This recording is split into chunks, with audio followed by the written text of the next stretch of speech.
clase de abdomen agudo conocen? ¿Hay una clasificación para abdomen agudo o no? ¿Cuál es? Uno que me diga uno, a ver por ahí. Sí, la que se da vuelta ahí.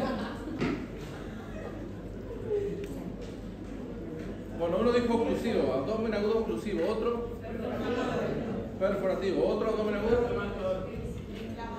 inflamatorio, otro vascular, y hay otro hemorrágico sería, abdomen agudo hemorrágico. Sepan esto del abdomen agudo hemorrágico, porque yo en el examen les preguntamos, a ver, ¿qué me puede decir del abdomen agudo hemorrágico? Y lo primero que hablan de hemorragia digestiva. ¿O no? ¿Está bien hablar de hemorragia digestiva? Muy bien, ¿para qué me dicen entonces? Puede ser alto, hemorragia baja, una úlcera sangrante. Nada que ver. El abdomen agudo hemorrágico se caracteriza por el acúmulo de sangre en la cavidad abdominal, en la cavidad peritoneal. Entonces las úlceras sangrantes sangran como hemorragia digestiva. Sangran hacia la luz intestinal, hacia el colon, hacia lo que sea. Entonces yo les pregunto, dame causa de abdomen agudo hemorrágico. Ruptura de vaso por un traumatismo, por ejemplo. Cualquier lesión que genere un sangrado, o un embarazo ectópico roto, un quiste de ovario que se rompe. Los quistes de ovario a veces se rompen y sangran los bordecitos y quedan sangrando. Y la paciente debuta con dolor abdominal, con un desvanecimiento, se marean.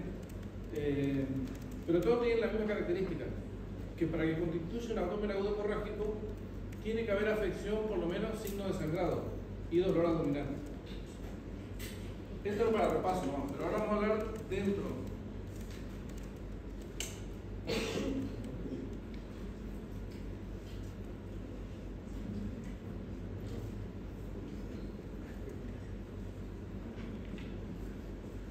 Bueno, esto para repasar vamos a ver la clasificación de crisma que decía que era inflamatorio, obstructivo, perforativo, hemorrágico o vascular oclusivo. Y cada uno tiene un ejemplo típico. Y este es discutido. Por ejemplo, en el abdomen agudo hemorrágico, el aneurisma de aorta abdominal roto va a dar el abdomen agudo hemorrágico mientras se rompa la cavidad, porque si no está en retroperitoneo y generalmente da un hematoma retroperitoneo. No constituye un abdomen agudo hemorrágico en el caso de que no se rompa la cavidad. Bueno, entonces volvamos a lo nuestro. Abdomen agudo oclusivo. Se dice oclusivo, pero en realidad ¿ustedes qué sensación tienen cuando yo le digo oclusivo? Que algo está obstruyendo. Pero a veces no es algo. A veces es funcional. Entonces por eso vamos primero a la definición de abdomen, oclusión intestinal o ilio es lo mismo. ¿Y qué es un ilio?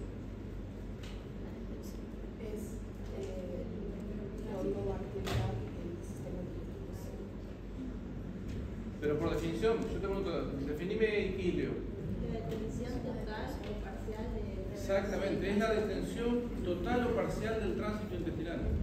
Detención. Fíjate que no dice obstrucción ni nada, es detención. Porque puede ser funcional o orgánico. Bien.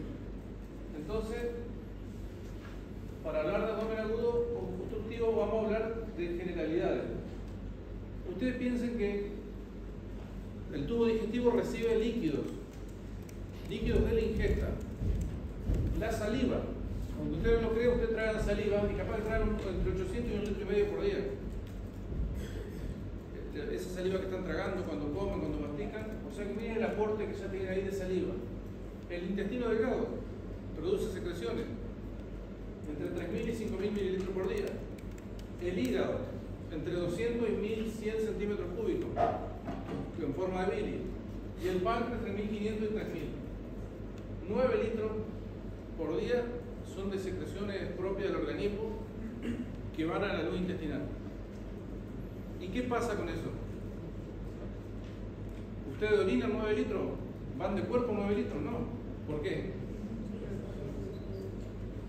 Porque en los distintos segmentos del tubo digestivo se va reabsorbiendo ese líquido.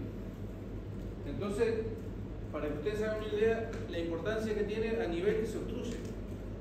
Si se obstruye acá arriba, va a tener la saliva, el jugo gástrico, si es un poquito más abajo, el jugo pancreático, el jugo, y todo eso suma un volumen que no se va a absorber en ningún lado. Entonces, por eso las oclusiones altas, ya tienen una característica, y las bajas tienen otra. Bien, al colon llega aproximadamente 1,5 litros. ¿Y cuánto se va con una deposición? ¿Cuánto se calcula que tiene una deposición de líquido? 100 centímetros cúbicos. La humedad de la materia fecal de una deposición se calcula 100 centímetros cúbicos. O sea que de ese 1,5 litros que lleva el colon, se sigue absorbiendo hasta que se forma la materia fecal, que son 100 centímetros cúbicos. Bueno, esto es importante, que el agua se absorbe por ósmosis, respondiendo tanto a la concentración osmótica del área intestinal como la intracelular. ¿Qué quiere decir que es osmótico? ¿Qué quiere decir eso? ¿Saben lo que es la osmolaridad? La osmolaridad es la cantidad de partículas que tienden a retener líquido. Si yo en el intestino tomo un laxante osmótico, atrae agua al intestino. Comidas que no se digieren, generalmente la fibra también atrae agua, por eso son más húmedas las heces. Y si yo como comidas que se absorben completamente, la materia fecal va a ser seca. ¿Por qué? Porque se absorbe más hacia el intestino.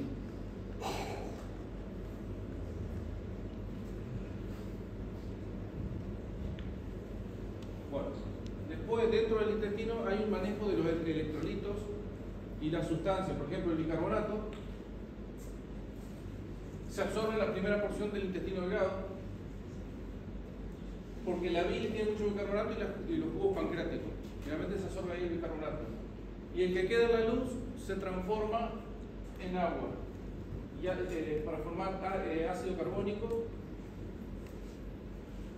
Bueno, la descomposición del agua libera parte de oxígeno y dióxido. Esto no es importante, pero lo comento porque quiere hacer química. Bueno, después hay gases en el intestino. Normalmente todos tenemos gases, por más que parezcamos que no. Hay gases en el intestino. Y el volumen que se considera habitual son 800 centímetros cúbicos de aire. Y el gas se produce por la dilución, por la fermentación y putrefacción. Esto depende también de la alimentación. Hay comidas que son más fermentativas que otras y otras menos fermentativas. Y la dilución, eso toma mucha relevancia en los pacientes que tienen mucha ansiedad. Hay pacientes que viven distendidos y es porque hablan mucho y tragan aire. Aerofagia se llama. Y eso a veces nos puede llegar a confundir. Hay pacientes que tragan aire inconscientemente por un estado de ansiedad y se hinchan y tienen muchos gases y no es por la comida. Y otra cosa es por la comida. Ustedes habrán notado que hay comidas que ustedes a las pocas horas tienen distensión, fermentación y gases. Bien, esos gases, fíjense ahí que una de las composiciones importantes es el metano. El gas se enciende, si uno le pone un encendedor, prende fuego. Quiere decir que las vacas, los rumiantes, no sé si han visto esos trabajos que le ponen un tanque arriba, le ponen la manguera en el ano y va inflando durante el día un tanque de metano que se usa. ¿No vieron eso? No. Vale, bueno, voy a mostrar. Y le echan la culpa del calentamiento global a los rumiantes también porque producen mucho gas.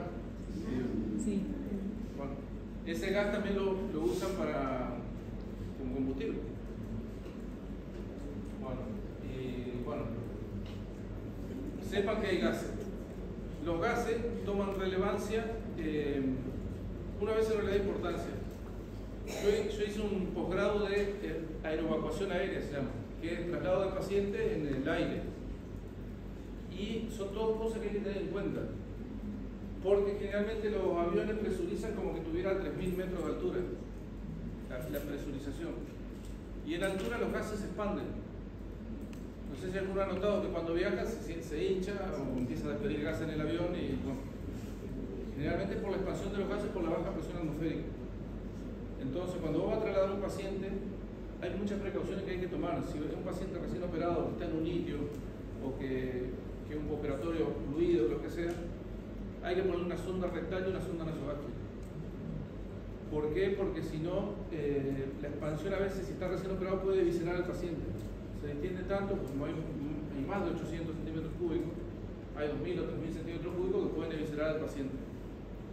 Entonces, es para tener en cuenta. Bueno, volviendo a lo nuestro. Ahí está, la definición. Es la detención total o parcial del tránsito intestinal. Lo de parcial, ¿cuándo sospecha uno que tiene una obstrucción parcial? Cuando está distendido y elimina gases. O elimina poco gases. El paciente te dice, elimino gases. Que elimine gases no quiere decir que no está subocluido. Puede ser una obstrucción parcial con un tumor que deja un poquito de luz para que pase, un cuerpo extraño, una briga que obstruye parcialmente, y eso también se considera un abdomen agudo oclusivo cuando está acompañado de distensión, niveles y a pesar de que elimine un gas. Bien. Esto es lo que le decía hoy. Según el nivel de obstrucción puede ser altos o bajos. Alto es desde el ángulo de 3 para arriba y bajo de ahí para abajo. En realidad, el cuadro clínico cambia gradual, no es que si está en el ángulo de 3 es alto y si está a 2 centímetros más abajo del ángulo de 3 vaya a dar otra sintomatología. No, es gradual, pero es para una orientación. Y, por ejemplo, tenemos la clasificación según el lugar de obstrucción, después según la fisiopatología, si es funcional o si es mecánico. Si es mecánico, si la causa mecánica está dentro de la luz, fuera de la luz o en la pared del intestino. Y en el funcional, si es paralítico o espástico. Bien, más o menos ya nos estamos orientando cómo encarar un ilio. Vamos a los ilios funcionales. Yo siempre les pregunto, a ver, nombramos un ilio funcional. Y me mencionan, ¿qué me mencionan? Paralítico. Enfermedad de Hirschsprung, Chagas. No, esos no son funcionales. Si bien no funciona el intestino, es de origen parietal, porque la alteración es en la pared, que están los nervios afectados. Entonces, en los ilios funcionales tenemos ilio reflejo, que es el ilio postoperatorio. Una peritonitis generalizada, generalmente no obstruye, pero la irritación del peritoneo paraliza los intestinos. Por eso es funcional. Un cólico renal. Muchas veces los cólicos renales, como reflejo, dan una parálisis del intestino, el paciente vomita, empieza con distensión. El trauma medular y la torsión testicular. Fíjense que esto es reflejo, torsión testicular. Y los metabólicos, que son muy importantes, que son los que nosotros podemos hacer algo, que son la uremia, la sepsis, las alteraciones hidroelectrolíticas y las medicamentosas. ¿Qué medicamento suele dar ilio? Ustedes conocen. La morfina, bien. Y la iosina. Hay gente que toma iosina y produce como un antiespasmódico, llega a producir una parálisis del intestino, el paciente se distiende, ya no hay que abusar de eso. ¿Y la hidroelectrolítica más común cuál es?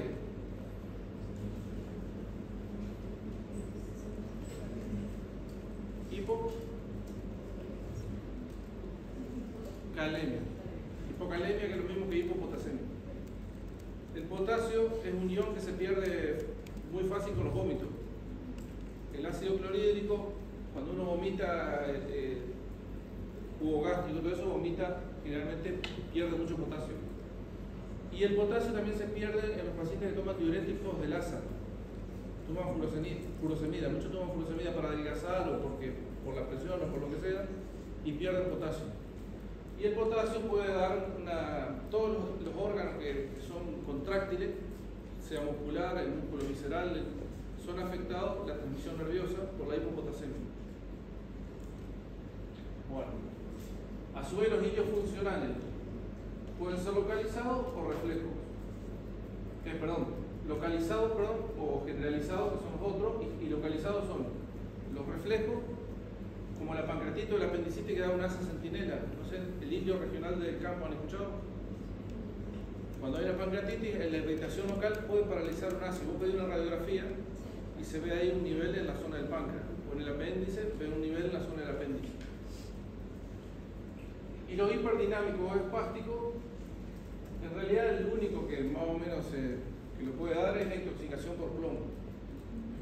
El plomo es raro de ver ahora, pero muchas veces venían juguetitos de plomo de China que se lo daban a los chicos chupaban el plomo todo el día. Sí, se prohibió todo eso. Eso venía en las pinturas. Las pinturas, sobre todo el amarillo, el rojo y el azul, tenían mucho contenido de plomo. Los que pintaban autos, ahora no, hay toda una normativa, cámaras con circulación de flujo laminar, con máscara, con todo eso. Y los otros que se intoxicaban con plomo eran los que restauradores de casas viejas. Porque las pinturas de antes eran súper ricas en plomo. Entonces lijan, van absorbiendo y les puede dar el cuadro.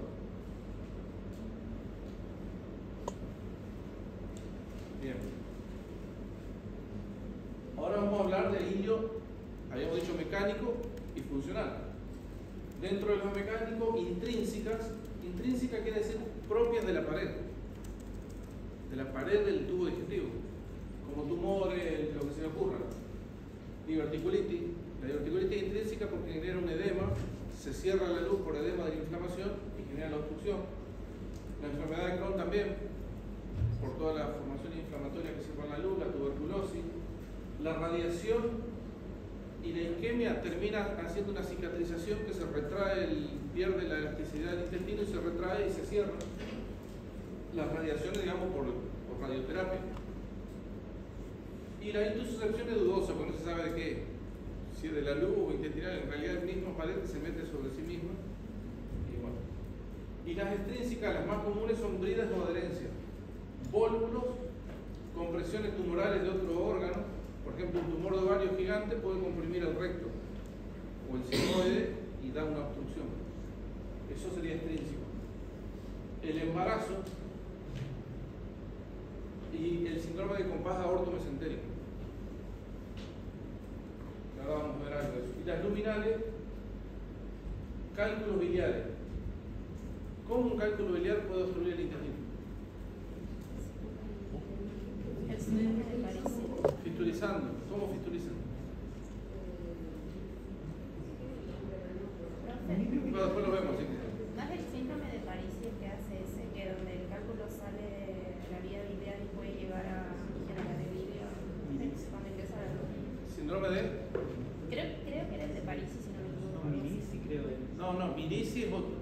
Que es donde el cálculo sale. El Milisi es una fístula entre la vesícula y el colédoco. Entonces da un síndrome coledociano, el de Milisi.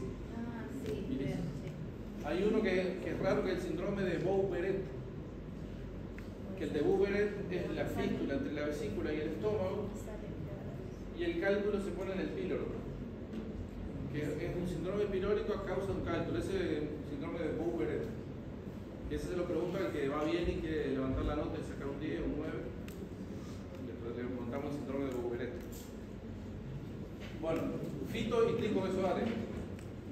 ¿Saben lo que es un fitobezoar y un tricobezoar? Bueno, tricobezoar son bolas de pelo y el fitobezoar son vegetales. A mí me ha tocado operar 2 fitobezoares de pacientes que tienen el problema. Contipado.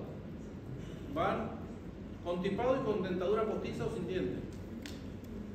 Entonces van acá al CAP, poner, sí, tómese estas ciruelas disecadas que hacen bien para ir de cuerpo. Las ciruelas, los orejones que le llaman, hacen como eso, bueno, y se los comen mal masticado y lo tragan. Eso empieza a absorber agua en la luz intestinal. Se hincha. Si usted pone un orejón disecado o en agua, fíjense que queda casi del tamaño normal si lo dejan. Bueno, y resulta que eso que se tragaron, que parecía un orejón seco, se hincha la luz intestinal y se atraca en la válvula ileocecal. Bueno, de eso yo operé 2 casos. Después, los tricobesoares. Tricobesoares es gente generalmente que tiene una alteración mental, un cuadro psiquiátrico, se comen el pelo. Esto yo me acuerdo entrar en la residencia en el 98 y lo primero que había una nena de 15 años, nutrida, flaca, totalmente flaquita y con el corte típico de la que se come los pelos. ¿Cómo es el corte? Todos los pelos llegan a la boca. Es un corte que así, vos haces así, llega a la boca, llega a la boca, llega a la boca, todo confluye, el de acá es largo, confluye hasta la boca. Es un corte típico de que se mastica los pelos. Y bueno, la chica esa le hacen una endoscopía y no podía pasar con la endoscopía porque tenía toda la bola de pelo ahí. Un olor a podrido, bueno, no podemos sacarlo, decían, la operamos. Se abrió el estómago, se sacó todo el pelo que tenía la forma del estómago y la forma del duodeno. Seguía así como forma del duodeno. Un terrible olor. La pudrición que acumula eso, los gérmenes, la fermentación que tiene eso es terrible. Se sacó eso por el estómago, se cerró el estómago y se murió.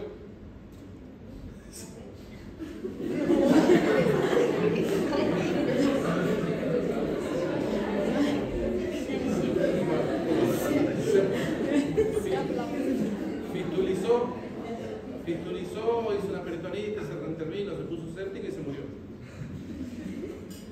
Y después rebobinando así, porque a ellos recién entraba la cirugía, ¿qué error se cometió? El error nutricional. Son pacientes que están totalmente desnutridos. Entonces no cicatrizaba. Lo que vos le hagas, vos suturar el estómago, un paciente desnutrido, por eso es muy importante la nutrición.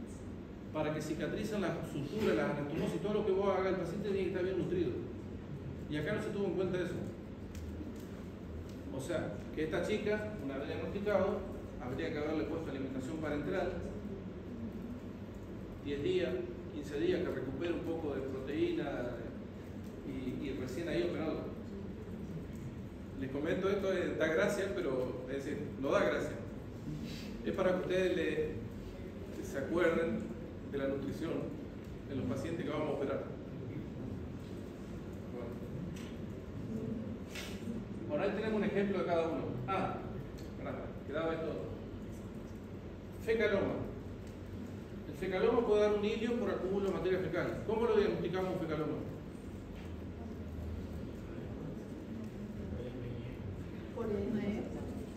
Por una eco.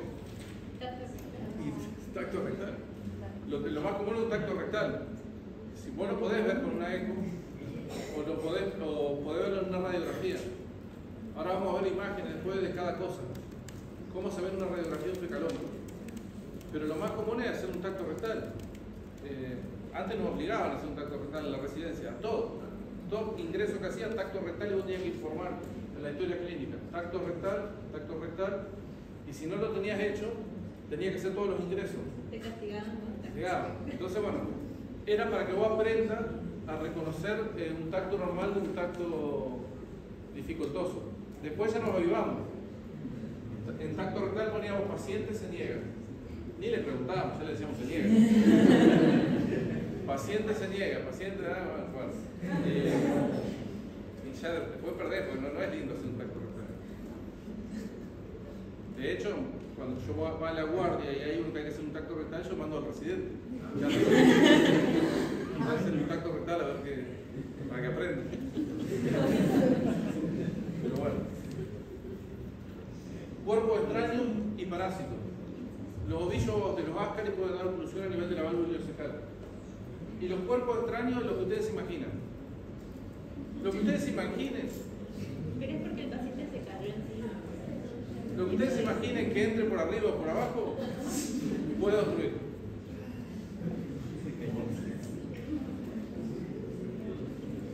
Sigamos. Bueno, fíjense que la tríada o adherencia en los pacientes que están operados y las hernias, cuando se atascan, son el 70-75% de los casos. Y después la oclusión por cáncer, en realidad, cada etapa de la vida tiene su predominio de patología, digamos. Por ejemplo, en adultos jóvenes,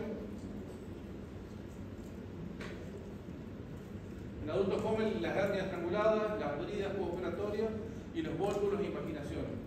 Y en ancianos ya otra cosa, tumores, diverticulitis, fecaloma, invaginaciones, trombosis mesentérica, embolia. Generalmente lo que más se ve son muchos fecalomas, se ven en los pacientes ancianos. No sé si es por lo que comen, por la actividad, porque disminuye la peristalsis del intestino, pero ustedes van a ver sus abuelos, que todos tienen que tomar algún laxante. La mayoría tienen problemas de constipación. Bueno, clínica. ¿El diagnóstico cómo es? Alta de eliminación de gases. Claro, el diagnóstico es clínico. Es clínico, porque si yo te muestro una radiografía que tiene niveles hidroaéreos de delgado múltiples, ¿es normal o no? ¿Es patológico? ¿Está obstruido o no? ¿Sí? No. Puede que sí o puede que no. Porque ¿qué otra patología te da niveles hidroaéreos de delgado? La gastroenteritis. La gastroenteritis común, esa que van al baño 3 veces por día, 4 veces, 5 veces por hora, lo que sea, generalmente son secretorias. Y el aumento del tránsito intestinal tiene gases que degluten, tiene líquidos de las secreciones, y vos le pedís una placa y está llena de niveles. Y decís, este hay que operarlo. Pero vaya a preguntar, no, yo estoy con diarrea. Entonces, no. Para que vean que la clínica es más importante que una placa sola. Yo le muestro una placa y vos sí está obstruido. Y el tipo está en el baño a cada rato. No, está obstruido.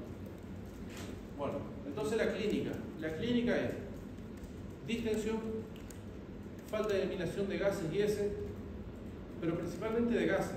Porque ese, ¿cuánto es lo normal de tener deposiciones? ¿Cuál es el rango de normalidad de las deposiciones? Es una vez cada 3 días o hasta 3 veces por día. Y después está la normalidad de cada uno. Hay, no sé, entre ustedes mismos capaz hay alguno que va 4 o 5 veces por día. Porque o es celíaco o no tiene una intolerancia a algo que no sabe una vez cada 3 días es normal. O sea, una vez cada 4 es constipación. Pero lo más importante es el cambio en cada paciente. Por ejemplo, si vos estás acostumbrado a ir 2 veces por día y ahora hace 2 días que no vas, bueno, algo está pasando. O si vos vas cada 3 días y ahora empezaste a ir cada 8 días, algo está pasando. Entonces, bueno. Pero los gases sí, los gases se eliminan a diario. ¿Quién elimina gases de ustedes? En este salón. Imposible que no haya uno, porque la fisiología dice que hay que eliminar gases. Entonces, bueno, todos tienen vergüenza de decirlo, pero los gases se eliminan en forma natural y no hay ninguna maldad, digamos. Es así. Bueno, entonces nosotros cuando tenemos un paciente con una clínica de obstrucción, pedimos exámenes complementarios. ¿Qué es lo más importante? Bueno, ¿qué hay que pedir? Laboratorio. Del laboratorio en un paciente ocluido, ¿qué nos interesa? Nos interesa todo, porque nos interesa saber si el paciente está anémico. Si está anémico, un paciente que está anémico con eritrosedimentación alta y está obstruido, yo pienso una causa neoplásica, que puede ser la causa por la pérdida de sangre, por la transfusión y eso. Si tiene hipopotasemia, puedo pensar ahí que la causa es la hipopotasemia. Si tiene acidosis o si tiene hiperuremia, que también puede ser una causa de los desvíos funcionales, puedo pensar que también está ahí la causa. La placa de abdomen. ¿Para qué nos sirve una placa de abdomen?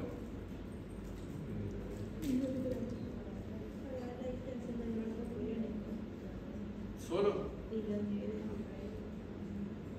¿Yo con una placa puedo saber el nivel de la obstrucción?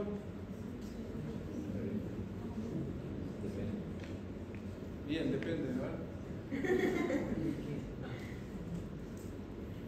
Bueno, yo con una placa puedo estimar el nivel de obstrucción. Por ejemplo, puedo saber si hay intestino delgado o hay intestino grueso. Puedo saber también si es alto o es bajo. Entonces, por ejemplo, ¿cómo yo sabría si la obstrucción está en el intestino grueso?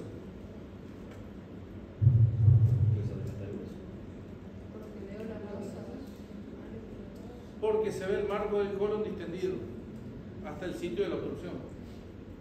Si yo veo un marco del colon distendido y la obstrucción está en delgado, medio raro, imposible, porque si está en delgado no llega más aire al colon, ni líquido, ni comida, nada, y el colon sigue funcionando y debería estar no distendido.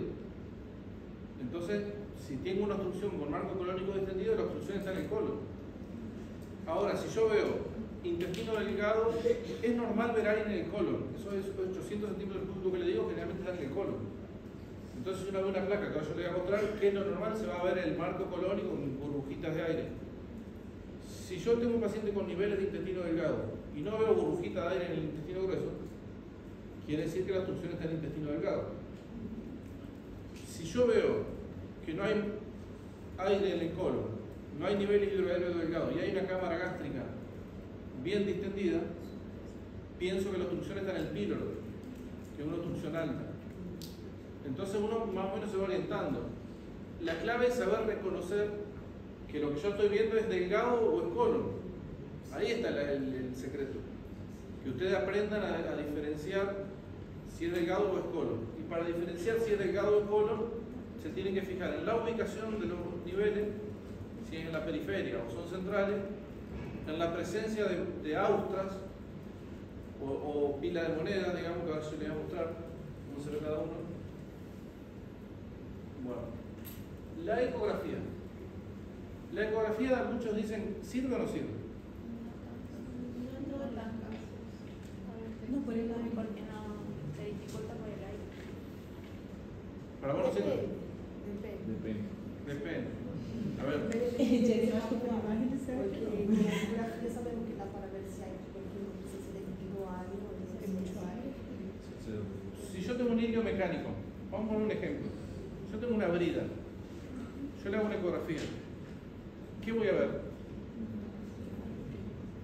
¿El aire es buen conductor del sonido? Bueno, puede estar distendido, puedo no ver una parte, pero puedo ver otra que no tenga aire. Puedo ver si hay líquido o no hay líquido. Puedo ver si hay un metástasis hepática o no hay metástasis hepática. Puedo ver si hay un área tumoral pseudorrenal. El cáncer de colon, ponerle con una ecografía, se puede ver como una imagen que parece un riñón y es por las paredes engrosadas que se semeja en la corteza y la médula, por eso se llama imagen pseudorrenal. Y también puedo ver, en el caso del litio por una brida, si yo veo asas dilatadas de intestino delgado y después veo un asa intestinal que no está dilatada, ¿qué me está diciendo? Yo paso así. En un corte veo que hay una asa que no está dilatada y en otro están todas las asas dilatadas. ¿Ese hilo es funcional? No, porque estarían todas las asas dilatadas si fuera funcional. Cuando es funcional afecta todo. Cuando es mecánico, puede estar dilatada una parte y después de la obstrucción está finito. Eso se llama signo de asa fina, asa gruesa. Quiere decir, una asa finita colapsada y después otra distendida. Eso te habla de un problema mecánico. O bien un hilio regional, pero es raro. Entonces la ecografía bien interpretada y bien hecha sirve. Y a veces que te define la cirugía. Porque si ya la ecografía te dice, mira, tiene asa en hipogastrio, tiene asa no dilatada y tiene asa dilatada arriba, es una obstrucción mecánica. Y generalmente la obstrucción mecánica, algunas intraoperables y otras vemos. ¿Qué beneficio tiene la tomografía con respecto a la ecografía y a la placa de abdomen?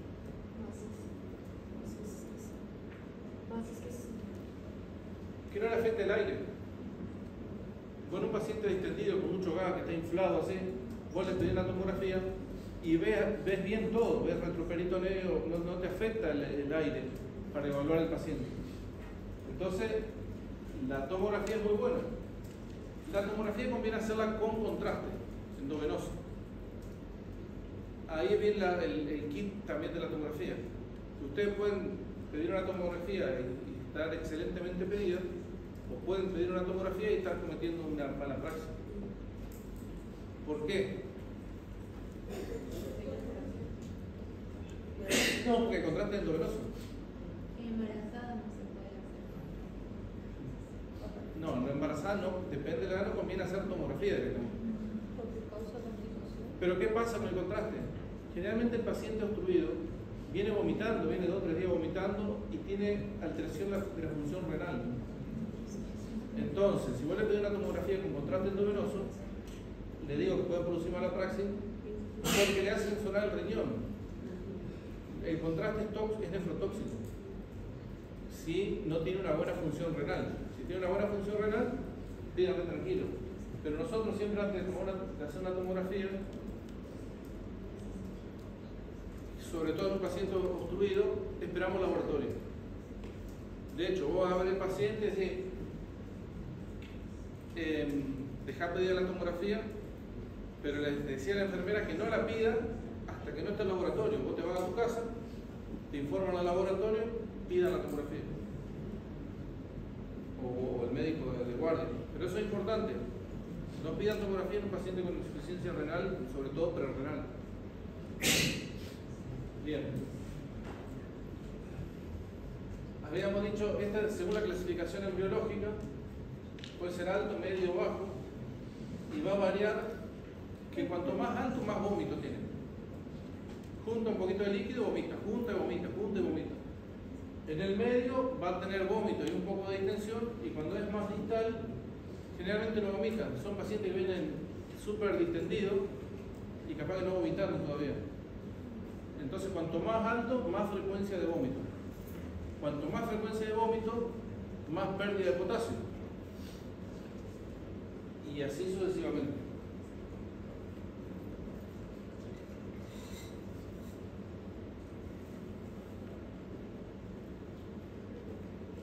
Bueno.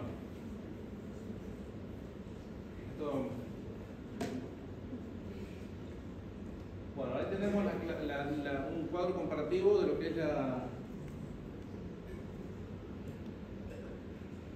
obstrucción baja, el inicio es tardío.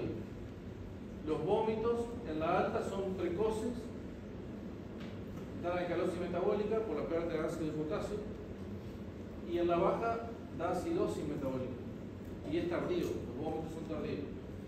El dolor, corto y largo en los intervalos. La distensión en el alto es más falta o ligera y muy marcada en la función baja. Y el desequilibrio electrolítico es precoz en los vómitos altos que en el tardío, que en la función baja. Bueno, examen físico.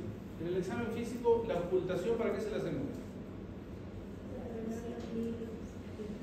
Bien. ¿Y qué es normal? ¿Qué hace ¿y qué cantidad? Porque vos ves la historia clínica, ruido hidroaéreo disminuido, ruido hidroaéreo aumentado. ¿Pero cuál es lo normal? La frecuencia de ritmo normal de un tubo digestivo. Depende.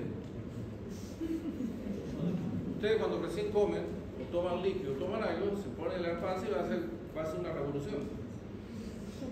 Y si no comen, bueno, si tienen mucha hambre también una revolución, pero si están saciados, ya pasan 2 horas de alimentación, los ruidos hidroaéreos bajan. Entonces hay un rango de normalidad, que son entre 6 y 30 por minuto. Y bueno, eso, si tiene más de 30 está aumentado, o si no ha comido y tiene más de 20, pueden decirse aumentado. Y otra característica de los ruidos hidroaéreos, la frecuencia y el tipo de sonido que hacen. ¿Qué ruidos hidroaéreos conocen que son patológicos? Los ruidos en cámara. No sé si escucharon alguna vez los ruidos con inducción mecánica, que el intestino hace un chillido, hace como un ruido que retumba, cuando ustedes lo ocultan, es un ruido en cámara.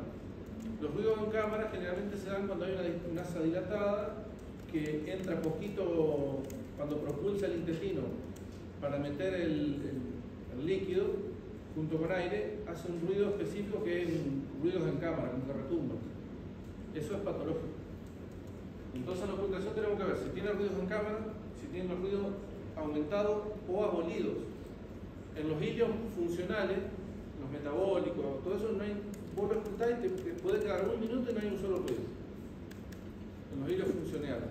Y en los hilios mecánicos, primero aumentan, van a escuchar los ruidos en cámara, van a estar aumentados tratando de vencer el obstáculo, y después se empiezan a paralizar al otro día, es decir, pero si ustedes lo ocultan ese día van a estar aumentados. La percusión. ¿Cómo diferencian ustedes, por ejemplo, en un hilio por una obstrucción del sigmoide? ¿Qué van a percutir?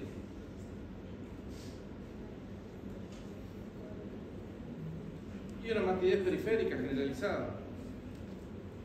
Generalmente cuando hay estómago van a poner que es pilórico, va a ver la cámara gástrica y después abajo nada.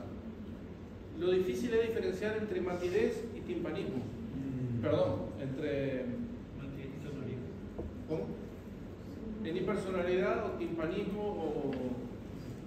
Bueno, porque a veces uno no diferencia cuando está una perforación, digamos, cuando uno percute, la pérdida de la matidez hepática también te le puede dar una obstrucción de colon, por ejemplo, porque el colon transverso, el ángulo esférico se dilata ahí y te puede confundir.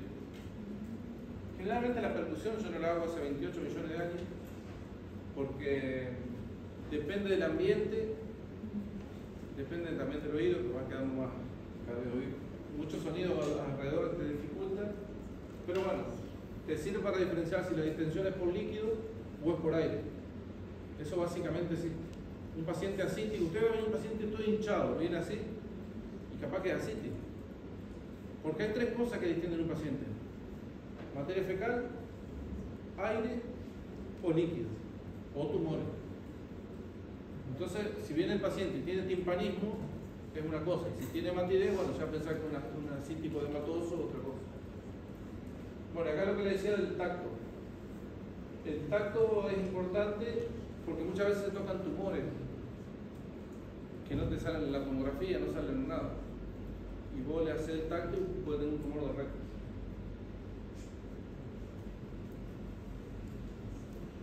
Con guante, doble y de calidad. Porque a veces se rompe y queda con el dedo desnudo ahí. Sí, no, pasa. Por eso tiene que usar, se pone un lubricante, generalmente silocaína, y no intenten hacer un tacto sin ponerse un lubricante porque se va a romper el guante, se va a remangar y va a quedar con el dedo calentito ahí. ¿A usted le pasó? ¿Cómo? ¿A usted le pasó? Claro. No te digo que nos mandaban a hacer tacto a todo el mundo. Ahí aprendí las reglas del tacto. Sobre todo los guantes, hay guantes ahora de calidad súper finitos, doble guante, lubricación extrema, y que el paciente no haga fuerza cuando está haciendo el tacto. Relájese, señor, haga fuerza como para ir de cuerpo. Le pedí ahí a Flopper y ahí hace el tacto. El paciente termina haciendo fuerza, o sea... Le tenés que explicar bien. Okay. Voy a tocar, señor, le voy a hacer un tacto. Voy a tocar la pared hacia adelante, le voy a tocar la próstata, después voy a girar el dedo, le explicás antes. Voy a girar el dedo para tocar la vuelta. Como no puede hacer así, tiene que hacer así. Girar el... Okay. Entendimos. Entonces, ¿qué toca? La próstata. Hacia adelante, si le duele, no le duele. Tocar si hay una irregularidad. Claro. Otra pregunta, ¿las hemorroides se tocan? Internas. ¿Vos le podés decir a un paciente, ¿usted tiene hemorroides internas por el tacto? Si sale con sangre o estirante, podés pensar en eso. Podés pensar, pero no, las hemorroides se colapsan, son por la mucosa, no se sienten. No las podés identificar.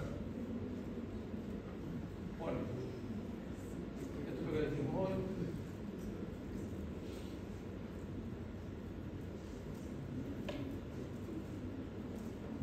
Bueno, la palpación. Eso es importante porque ha habido varios problemas con ese tema. Viene un paciente obstruido que está vomitando y está distendido y lo internan como obstrucción. Entonces te llaman al otro día para que vea el paciente que internaron ayer. Y no le palparon las hernias. Generalmente una hernia, esto se lo hago, todo paciente obstruido tiene que palparle las hernias inguinales, umbilical. Hay pacientes gordos así que no ves nada, pero hay que pensar que puede tener una hernia y hacerle la maniobra. De hecho, me han llamado para ver pacientes al otro día que no, que ayer le pusimos tratamiento médico para la obstrucción y va a encontrar que tiene una hernia atascada, estrangulada. Que si yo lo hubiera podido ver ayer, la reducía ahí antes de que se necrose o lo operaba antes de que se necrose el intestino. Pero si vos lo ves el otro día con una hernia estrangulada, ya no tenés que reparar la hernia, tenés que abrir el abdomen, cortar el intestino, unir, cambia totalmente el pronóstico y el tipo de la complejidad. Entonces es importante revisar bien los orificios herniarios. Bueno, el laboratorio ya dijimos.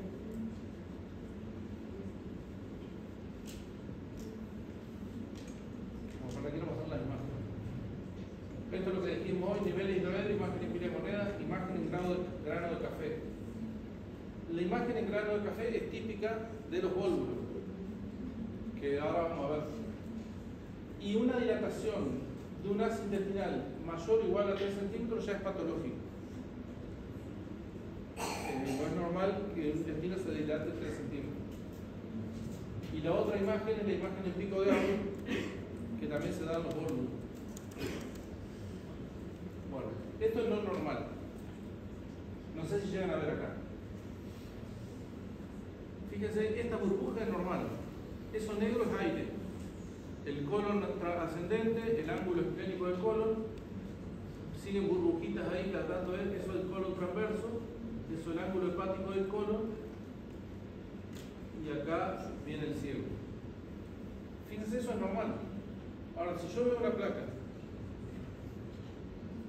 ahí le hice un colon por enema para que ustedes vean cómo está distribuido el colon. Y acá tiene la válvula iliocecal incontinente. Entonces el contraste que le pusieron pasa por la válvula y pinta el delgado. El intestino delgado. Pero esto es el marco colónico. Hace así porque está colgado del ángulo hepático y del ángulo esplénico. Tiene unos ligamentos que fijan el colon ahí. Cuando vos lo tenés que operar, tenés que despegar del vaso el colon. Y por si tirás mucho, hasta podés desgarrar la cápsula del vaso y te salen. Bueno.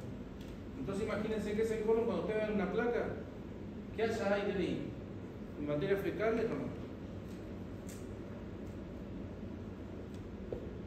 Bueno. Las imágenes en pila de moneda son esas negritas que se ven de aquel lado. Y estos son los niveles hidroaéreos.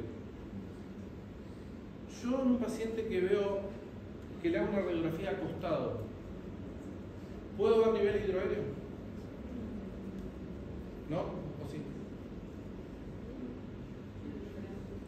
Depende, si se lo hago de costado de perfil o se lo hago. Si yo lo hago acostado así, plano, jamás voy a ver nivel hidroaéreo, porque los líquidos se ponen paralelo a la camisa y el rayo viene de arriba, imposible ver nivel hidroaéreo. Lo que sí puedo ver son pilas de moneda. Y los niveles hidroaéreos se ven en las placas de pie o sentado, o en los perfiles, los puestos y los pongo de perfil. Ahí puedo llegar a ver niveles hidroaéreos. Pero vos podés llegar a saber si la placa se hizo acostado o de pie por el simple hecho de no ver el nivel hidroaéreo. Y ves pila de moneda, ves el colon distendido, bueno, se le hicieron acostado. A muchos pacientes se lo hacen acostado porque no se pueden parar. Son pacientes postrados o con ACV o con lo que sea, que vos tenés que saber que se le hicieron acostado y no vas a bajar el nivel. Esa placa, ¿qué ven ahí? Nivel hidroaéreo. ¿De qué?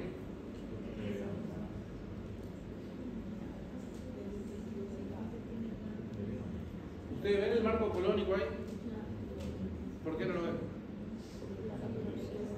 Porque está obstruido antes. Entonces ya eliminó los gases, no tiene más llegada de líquido, gases, nada. Entonces esto es central. ¿Ves? Nivel hidroaéreo central. Está un poquito lateralizado para acá, pero el marco colónico recto no se ve nada. ¿Ves? No hay aire en la fosa rectal, no hay aire en el sigmoide, no hay aire acá, no hay aire en el transverso, no hay aire en el ciego. Eso es una obstrucción de delgado. ¿Estamos?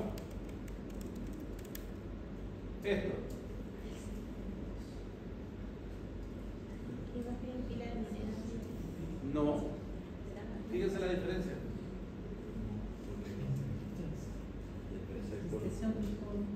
Estas son las costillas. Yo te puedo ver acá que atraviesan.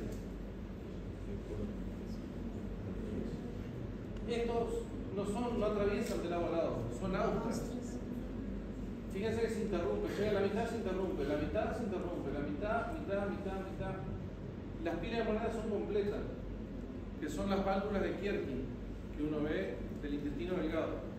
El colon no tiene válvulas de Kierkegaard, tiene austras colónicas, que las austras colónicas se ven así.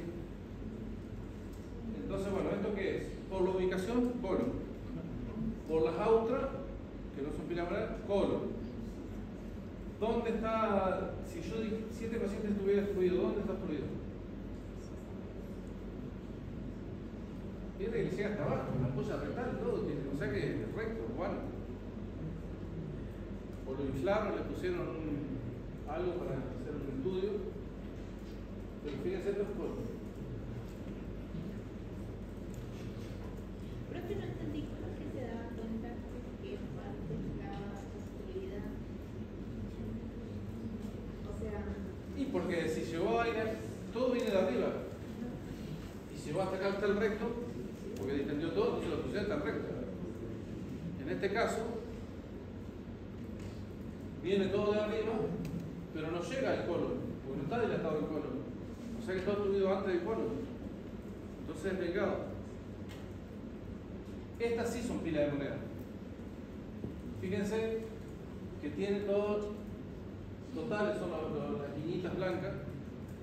Estos sí son pilas de moneda y tienen niveles a nivel del centro. Esta es una obstrucción de intestino delgado. No hay nada de colon.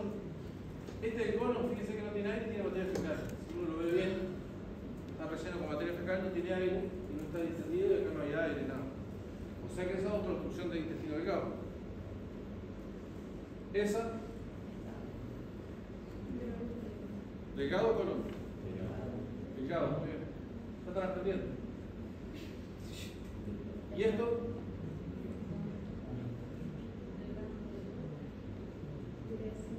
Puede ser una gastroenteritis. La gastroenteritis es patológico que haya nivel hidroaéreo indicado, pero esto no marca así una distensión, nada. Puede ser por aumento del flujo, ¿no? A mí no me consta que esté obstruido este paciente, así que es patológico, pero puede ser por gastroenteritis y no por obstrucción. Bueno, este paciente, ¿qué tiene? ¿Qué le llama la atención a él? Una imagen en grano de café. ¿Vos sos de Colombia?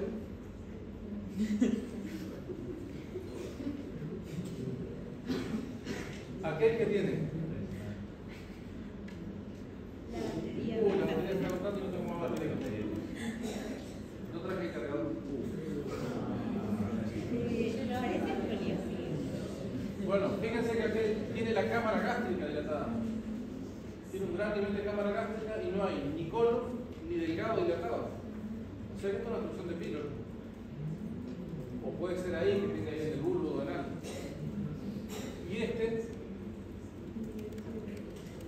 ahí hay un nivel hidroaéreo que como son centrales pensamos que es delgado.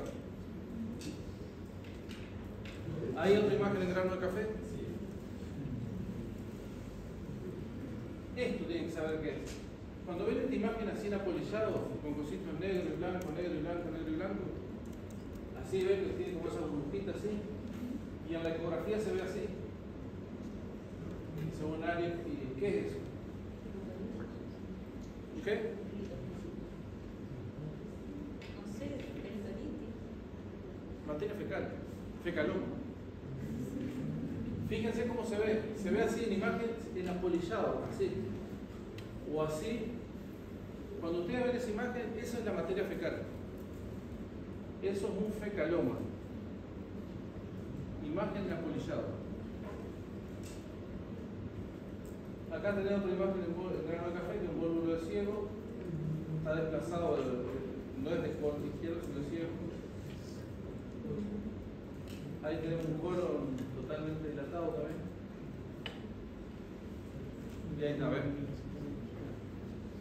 Ahí hay un grano de café para que vean qué parecido. ¿Se ve la imagen ahí? Esa es la imagen en grano de café.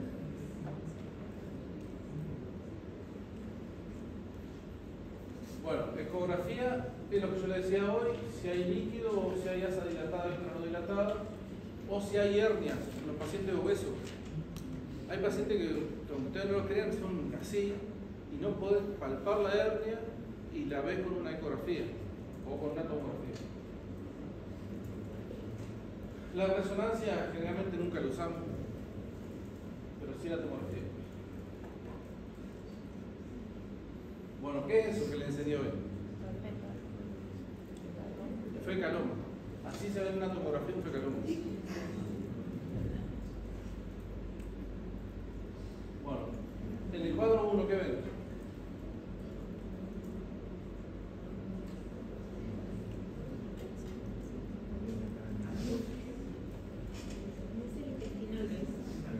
Parece intestino grueso, sí. En el 2, ¿pero qué les llama la atención? Una hernia. En la hernia dividida. En el 3.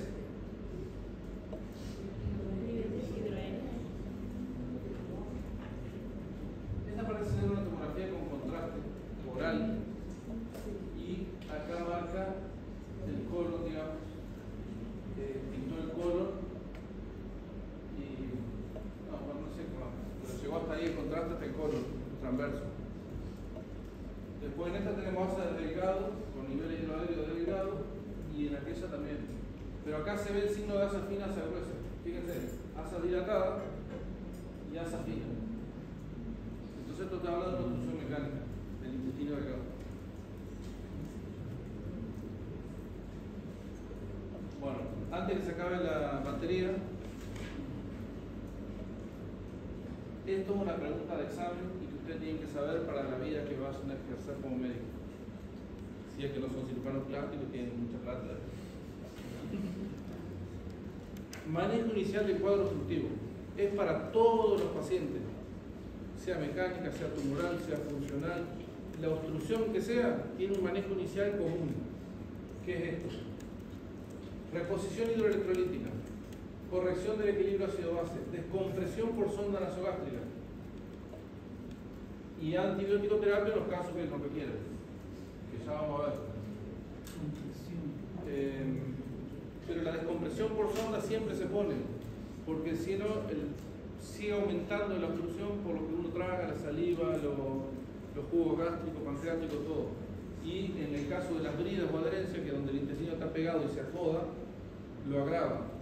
Y muchas veces poniéndole la sonda, el peristaltismo sigue y refluye todo y quedan, digamos, se descomprime el abdomen y a veces se acomoda el intestino, si es por brida o un acodamiento por adherencia. Pero acuérdense esto, reposición hidroelectrolítica. Y ahí viene lo que ustedes tienen que saber también. El potasio normal es de 4,5 a 5,5 o a 5, 4,5 a 5. Y se pierde por orina, se elimina por orina a razón de 110 a 100 miliequivalentes por día. Cuando un paciente viene con menos de 2, menos de 2, hay que tratarlo y reponerle rápidamente el potasio. Pero reponer rápidamente el potasio no es tan rápido, son 3 horas. Si usted, eso es importante, pues si usted va y le dice a la enfermera, no, está con hipopotasemia, pasarle 30 milicavalentes en bolo, lo matan. Lo matan porque da paro, da arritmia, da paro cardíaco, que si pasa la vena, porque si vos le haces eso en bolo, primero hace una flebitis que la vena se oblitera, se rompe y se quema, queda hecha una flebitis.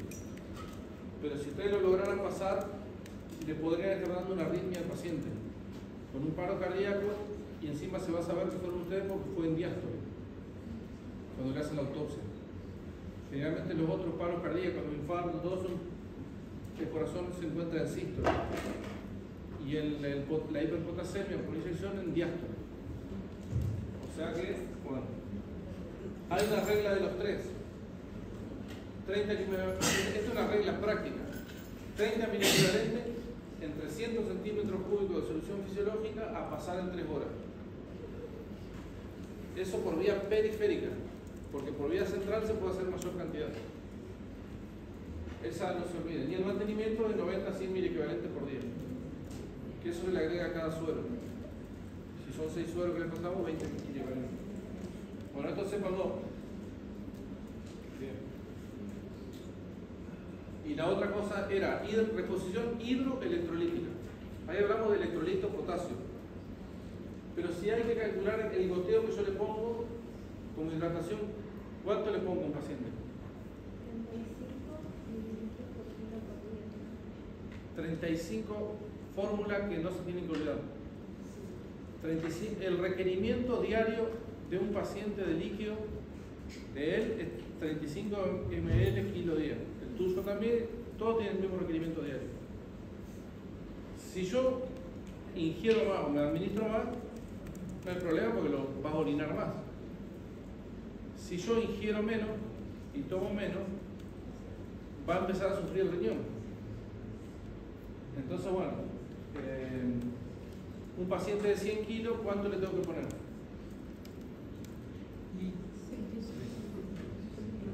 3,5 litros. Sí. Por día. Un paciente de 70 kilos, 2.500. Es decir, se aconseja tomar 2 litros de agua por día porque a eso hay que sumarle lo que voy a ingerir con la comida, el mate, todo. Pero sepan, bueno, se calcula por el 35 ml kilo día. ¿El goteo saben cómo se indica o no? Generalmente no hay bombas en todos lados. Bombas de...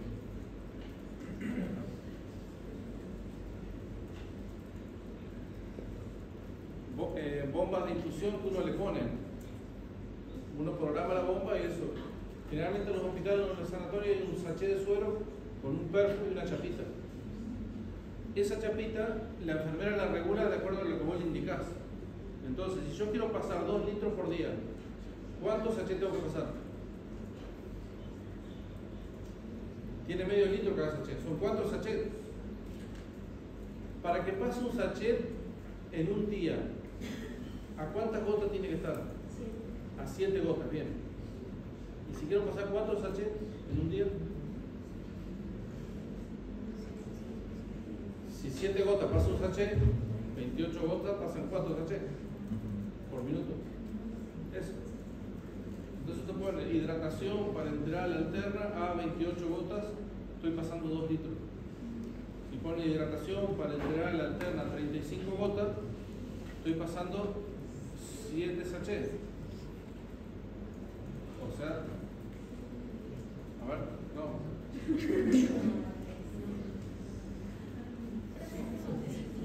5 sachets, 2 litros y medio.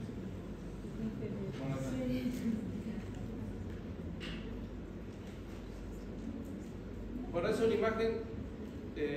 Lo de hidratación aprendan, lo de los sachets, las gotas, no sé de dónde lo tienen, pero sáquenlo de algún lado.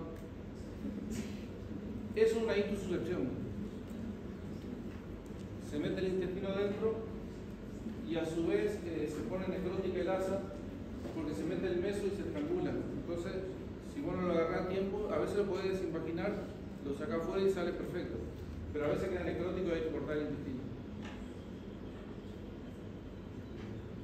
Así funcionan las bridas o adherencias. Son como puentes fibrosos que se generan por cicatrices y generan como una obstrucción ahí.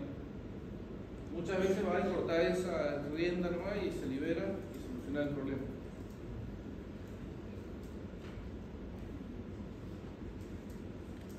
Bueno, estas son algunas cirugías que se hacen Estas cirugías se hacen porque hay pacientes que se operan hasta 9 veces por heridas o adherencias. Se llama peritonitis plástica. Hay pacientes que vos lo operás y tienen una reacción, así como hay queloides de la piel que hacen una cicatriz hipertrófica, hay hiperreactividad del peritoneo a la cicatrización. Y hay pacientes que se lo operan, se obstruyen a los 2 meses. Le libera el intestino, está todo recontra pegado. Se lo acomoda, se obstruyen de nuevo a los 3 meses. Y así. Y cuando pasa eso, hay unas cirugías que son estas, que ya ni se usan porque con la video laparoscópica hay menos adherencia, que uno acomoda el intestino y lo sutura acomodado, para que no se pegue torcido por una cicatriz. Entonces, bueno, están estas cirugías que se las comento que existían, pero se hacen mal. Bueno, esto es otro tema de examen. ¿Qué es el síndrome de Ogilvie? El síndrome de Ogilvie es una pseudoobstrucción colónica, es funcional. Es una parálisis a nivel del colon. Entonces, ¿qué pasa? El intestino delgado sigue funcionando y le mandándole los 9 litros al colon. Y como el colon no tiene peristaltismo, porque está paralizado, se distiende, se distiende, se distiende y puede llegar hasta 12 centímetros. Cuando llega a 12 centímetros, el colon se perfora. No tiene capacidad de perfusión porque la presión hace que no le llegue sangre, termina perforándose, entonces hay que operarlo antes de que se perfore. Pseudoobstrucción colónica aguda. Se dan pacientes que están por un trauma de cráneo, que lo operaron de una cesárea, que están por una sepsis, por una neumonía, aparecen con el síndrome famoso de Ogilvie y nos llaman a nosotros. ¿Nosotros qué tenemos que hacer? Tratar de descomprimir eso. Hay varios métodos. Uno es endoscópico. Se meten, aspiran el líquido y después resuelve solo corrigiendo todo. Otra es un drenaje percutáneo del colon, con el riesgo que implica que se pierda materia fecal, que contamine y todo lo otro, pero igual se hace. Otro método que usamos primeramente es dar una droga que se llama neostigmina. La neostigmina es un restaura la peristalsis colónica. Entonces primero se prueba con eso. Si empieza a funcionar y empieza a eliminar gases y a descender, se hace eso. Esto es lo que le decía de la punción percutánea con una sonda de pesa. Esta no es percutánea, esta es quirúrgica. Lo abrí, le pones la sonda, lo cerrás y por ahí va a salir gases y materia fecal hasta tanto se comienza a funcionar el intestino. Si empieza a funcionar, no es que le puedo sacar la sonda porque va a seguir perdiendo materia fecal. Esa sonda se deja 2 semanas y se hace una fístula. Una vez hecha la fístula la puedo sacar. Y el orificio fistuloso se termina cerrando en 2 o 3 días solo. Porque está funcionando el intestino por el otro lado. Bueno. ¿Qué más? Bueno, es una secostomía sobre pesa que se llama, que es lo que yo le decía, poner la sonda. Los vólvulos, generalmente son pacientes ancianos que tienen un dólico, el colon muy largo, o ya están dormidos todos, pero voy a pasar y voy a hacer hincapié en lo más importante. Bueno. Los besos altos. Eso es lo que operé yo, ¿eh? Ese no es un beso alto. Ahí está saliendo el orejón del intestino que se ve atracado.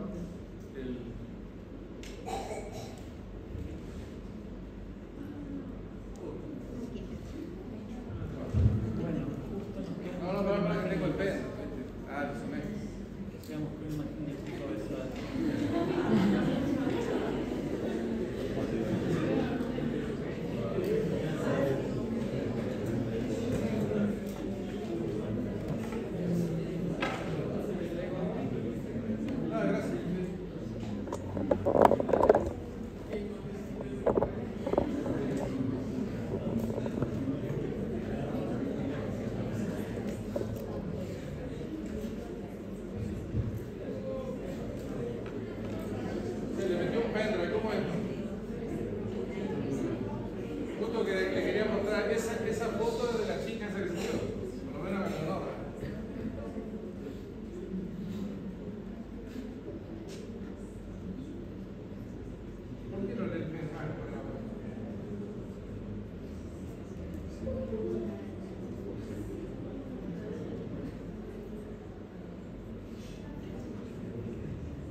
Eso es un tricobesoar. Toma la forma del estómago. Gracias. Vos sí que vas a sacar bien un puro. No.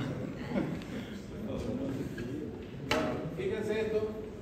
Sigue la forma del duodeno. Cuando sigue la forma del duodeno se llama así síndrome de Rapunzel.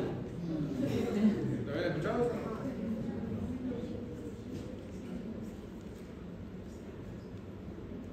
Rapunzel era la historia de Rapunzel, ¿no conocen? Sí, la conocen. No, se dejó crecer el pelo para que se suba el novio a la torre por el pelo de ella. Claro, deja caer tu cabello. Esa es la opción de Disney. Pensé que era Sansón. Bien. Esto es un fito besoar. Eso es un fito besoar también. Fito besoar.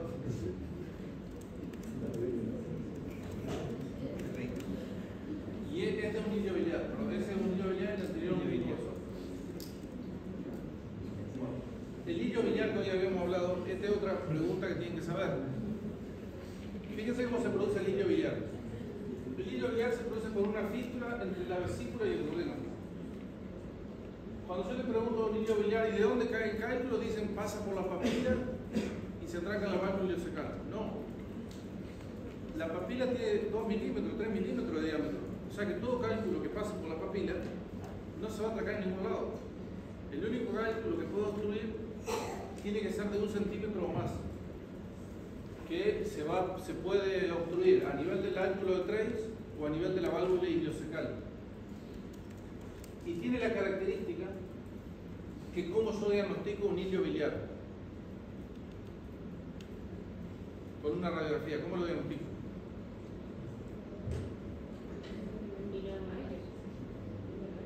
¿Aire dónde?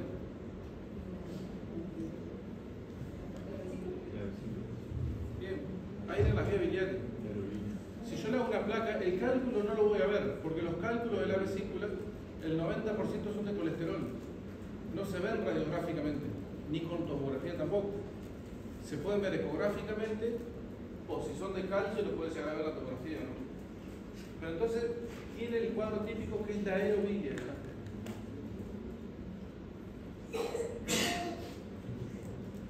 Fíjense, si yo pido una placa, se ve así el árbol biliar, se ve negro, que es el aire dentro de las vías biliares. Entonces, en un paciente que está obstruido, yo voy a ver niveles hidroaéreos. Si veo nivel hidroaéreo y veo aire en las vías biliares, es un hillo biliar. Patognomónico. Patognomónico quiere decir que es lo único que lo da. Y en la tomografía, por ejemplo, se ve aire en las vías biliares, aparte de los niveles de hidroaéreo delgado y todo eso.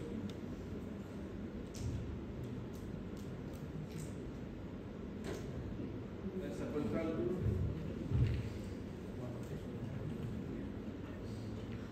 Ahora le voy a hablar del otro caso que tienen que saber, que es el compás aorto mesentérico. ¿Lo han escuchado? ¿Sí? No. Bueno, el síndrome del compás aorto mesentérico.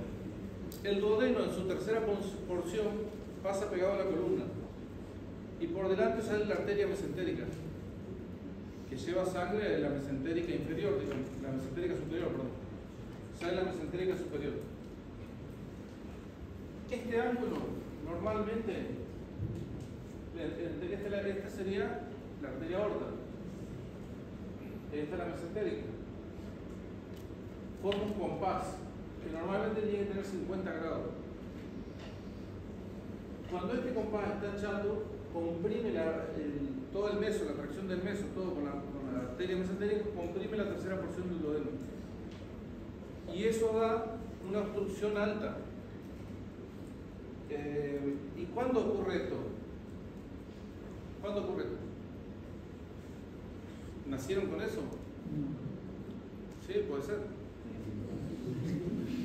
Puede ser que ya salió así, son esos vagos que comen, y les cae mal todo, y no digieren, y son flaquitos, y bueno.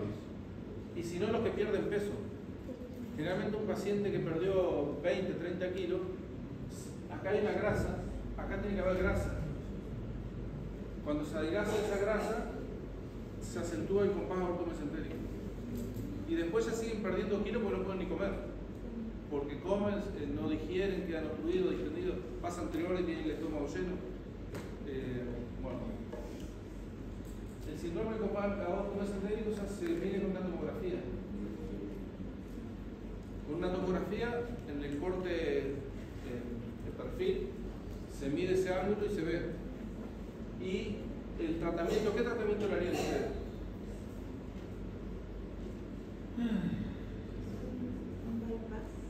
Un bypass, bien, ¿de qué?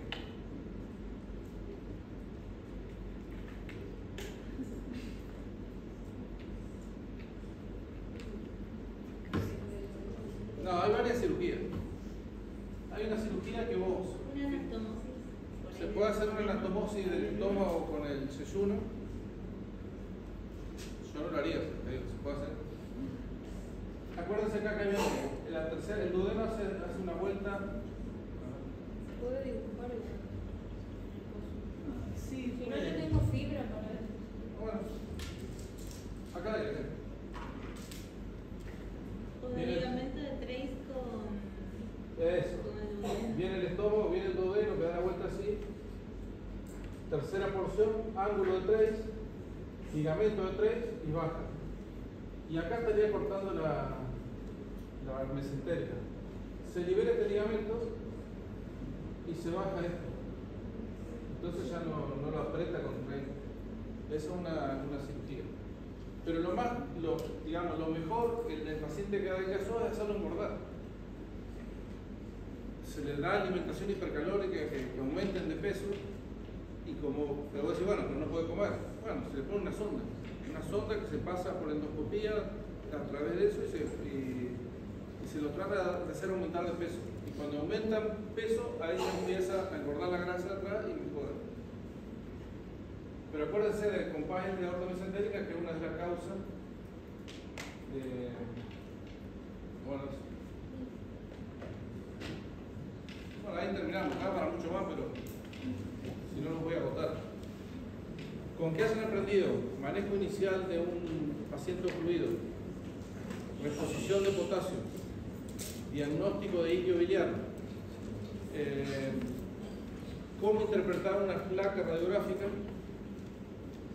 ya estoy contento. Y la hidratación, pregunta excluyente de examen. Excluyente quiere decir que si no saben eso no podemos seguir hablando.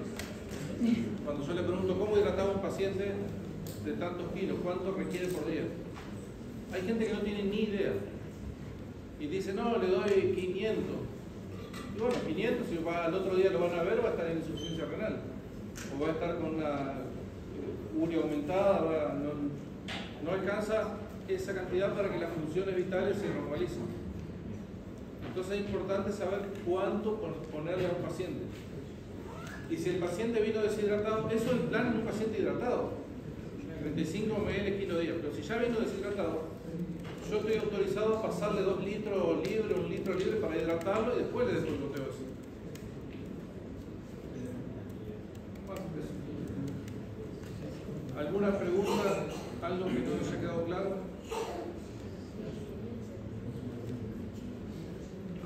Sí, la parte de hidratación. Bueno, dale, ¿cuál es la pregunta? Usted ¿No puedo hacer como el ejemplo ahí? Bueno, mirá. Si yo tengo un paciente 100 kilos, 35 ml kilo día, igual 3.500 centímetros cúbicos. ¿Qué goteo le pongo para pasar 3.500 centímetros cúbicos? No, 35.000.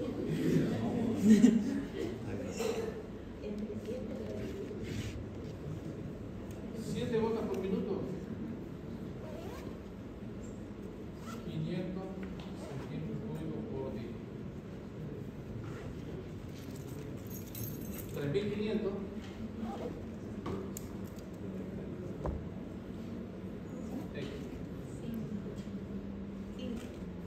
Regla de 3 simple.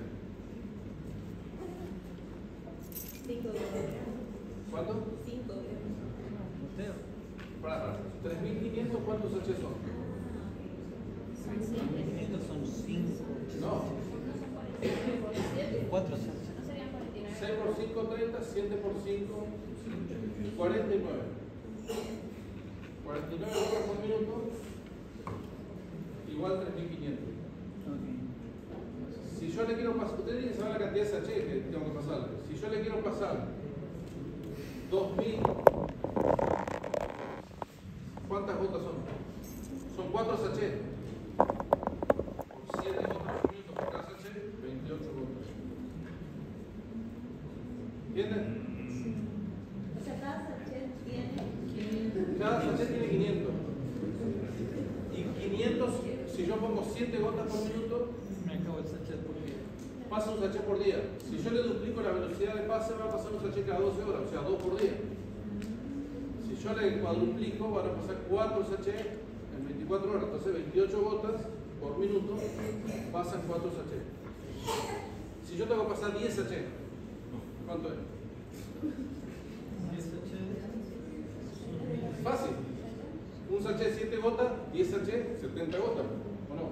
Sí, quiero probar el de Bueno, si quiero pasar 5 litros, Son 5 litros son 10 sachets, 10 sachets. 70 gotas.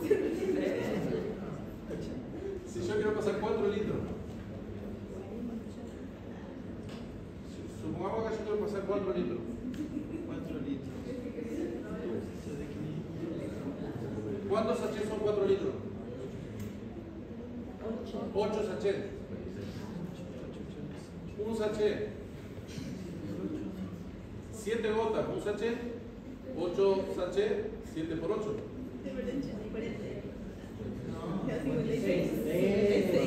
56 gotas. 6 por 8. No, esto entrénenlo, porque yo he visto